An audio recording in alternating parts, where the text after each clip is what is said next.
Hello everyone, कैसे हैं आप सब। आज की वीडियो बहुत ही इंपॉर्टेंट है।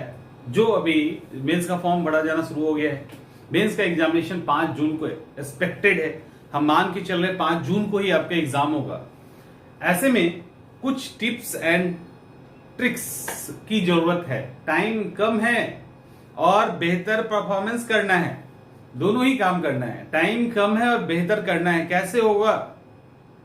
ऑप्शनल की भी बात करेंगे, जीएस पेपर की भी बात करेंगे, दोनों की बात करेंगे। यहाँ पे ऑप्शनल पेपर और जीएस, आपको पता है। सबसे पहले ऑप्शनल की ही बात कर लेते हैं। छोड़ने के लिए भी है जगह, स्कोप है छोड़ने का।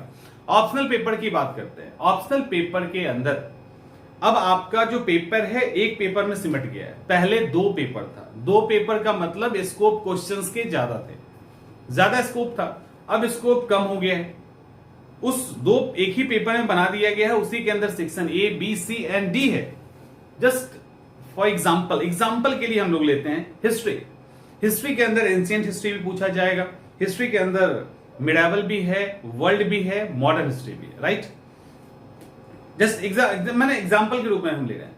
अब यहां पे है, अब आप में से किसी को लगता है कि उसको एंशिएंट हिस्ट्री के अंदर साउथ वाला, दक्षिण भारत वाला, चोल, पल्लव, ये सब उनको पसंद नहीं है, उनको बहुत मेहनत लग रहा है। भगाओ उसको, छोड़ो, हटाइए उसको।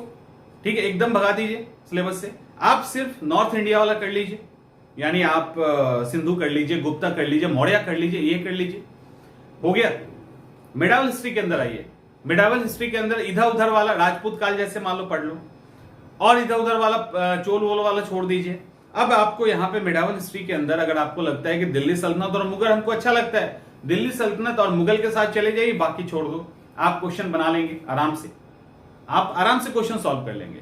एंशिएंट और modern and world second paper में चले जाइए। मॉडर्न एंड वर्ल्ड आपको बहुत खराब लग रहा है, एकदम समझ में नहीं आ रहा है, कैसे सब नाम सब याद करें, नहीं याद आ रहा है, फ्रेंडली नहीं है, तो वर्ल्ड हिस्ट्री के अंदर एकदम सिलेक्टिव हो जाइए, एकदम सिलेक्टिव हो जाइए।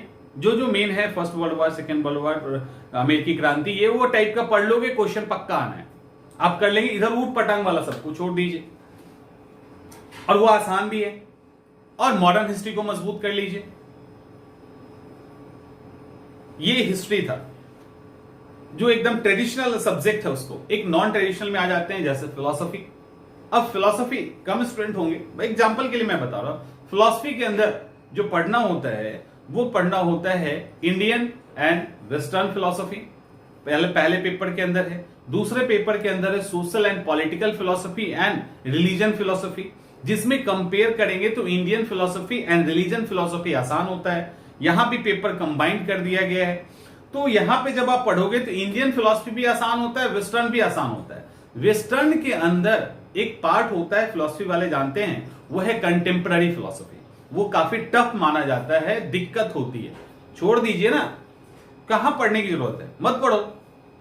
वेस्टर्न के अंदर भी सिलेक्टिव पढ़ लीजिए। रिलीजन और सोशियो के अंदर अगर सोशियो का दिक्कत है, हॉब्स, मिल, बेंथम पढ़ने में दिक्कत हो रहा है, हटा दो, उसको छोड़ दीजिए। जो नॉर्मल सोशियो पॉलिटिकल फिलॉसफी है उसको पढ़ लीजिए। और रिलीजन फिलॉसफी तो आसान होता ही, आत्मा, पुनर्जन्म और इस सबकी बात है, मोक्ष की बात है, तो उसको आराम से कर लीजिए, तब भी आप बेहतर पेपर देंगे। इट मींस कि ऑप्शनल पेपर जो आपका श्रिंक हो गया, सिकुड़ गया है, सारा वही है, लेकिन क्वेश्चन पूछने का स्कोप तो कम गया ना। जब कम गया तो जो आपको टफ सेक्शन लग रहा है उसको हटा दीजिए, एकदम पूरे कॉन्फिडेंस के साथ हटा दीजिए। आप एग्जामिनेशन में नहीं फेल करेंगे, गारंटी है इस बात की। लेकिन जो कर रहे हैं उसको पूरे दिल से करो और मजबूती से करें। अब हम आते हैं जीएस पेपर के अंदर। जीएस पेपर के अंदर आपका 2 अलग अलग पेपर है। पहले पेपर के अंदर हिस्ट्री है, पहले में हिस्ट्री है, सेकेंड पार्ट में करंट अफेयर्स है, थर्ड में स्टैट है, डीआई, जिसको डाटा इंटरप्रिटेशन कहते हैं। सेकेंड पेपर के अंदर आएंगे तो सबसे पहले पॉलिटिक्स से स्टार्टिंग होगी, उसके बाद आपकी स्टार्टिंग होगी इकोनॉमिक्स एंड ज्योग्राफी से, और उसके बाद साइंस एंड टेक। ठीक है, इसमें जो एक सेक्शन आपको एकदम ही नहीं छोड़ना है, जो एकदम मजबूत होना चाहिए, कहीं और कमजोर हो जाओ तो हो जाओ, वो है डाटा इंटरप्रिटेशन, डीआई, जो पेपर फर्स्ट के 3rd सेक्शन के अंदर है। वो एकदम से नहीं हिलना चाहिए, बिल्कुल ही नहीं, क्योंकि वहां पे पूरा का पूरा स्कोर आएगा जो और कोई सेक्शन नहीं देगा। अब सवाल उठता है कि छोड़ा किसको जाए। तो छोड़ने के लिए तो यहां बहुत नहीं है, छोड़ा तब भी छोड़ा जाएगा। यानी आप ज्योग्राफी को पूरा छोड़ सकते हैं।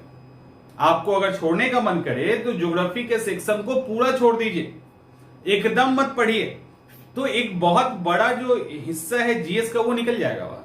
और ज्योग्राफी से हार्डली एक सवाल आता है, और जो दूसरा सवाल एक सवाल आता है वो भी फिजिकल ज्योग्राफी से आता आएगा, नहीं भी आ सकता है। और बाकी सब इकोनॉमिकल ज्योग्राफी से होता है, जिसको इकोनॉमिक्स पढ़ के आप क्लियर कर सकते हैं। ठीक है, तो आप ज्योग्राफी को अगर कम टाइम है, दिक्कत है, तो डाटा इंटरप्रिटेशन पे ज्यादा जोर दीजिए, ज्योग्राफी को भगा दीजिए। और भगा भी देंगे तो सेकेंड पेपर आपका कमजोर नहीं होगा। समझ में आ रहा है? सेकेंड पेपर आपका कमजोर नहीं होगा। दूसरी तरफ फर्स्ट पेपर के अंदर मॉडर्न हिस्ट्री है, तो modern history art and culture से रिलेटेड सवाल आता है, उसको कर लीजिए। उसके अंदर भी मॉडर्न हिस्ट्री के अंदर भी जो इंपॉर्टेंट टॉपिक है उसी को कीजिए, मुश्किल टॉपिक को करने की जरूरत बिल्कुल ही नहीं है।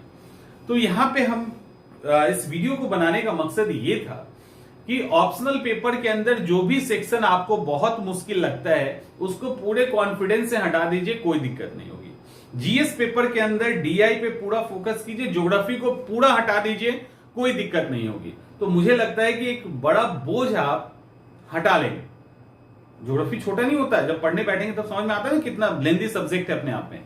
तो वो बोझ आप हटा लेंगे। उसके बाद रहा सवाल और सब हिस्ट्री, साइंस एंड टेक और इस सब का, तो इसको भी आप थोड़ा थोड़ा करके जो इंपॉर्टेंट टॉपिक्स है उसको पहले कवर कर लीजिए और तब स्टेप बाय स्टेप आगे बढ़िए। तो आई थिंक ये चीज काम आएगी। अब आप कहोगे कि हम कैसे इस बात पे भरोसा करें, तो डेफिनेटली जब ऐसे करना भी नहीं चाहिए, कहीं धोखा हो गया फिर क्या करेंगे आप।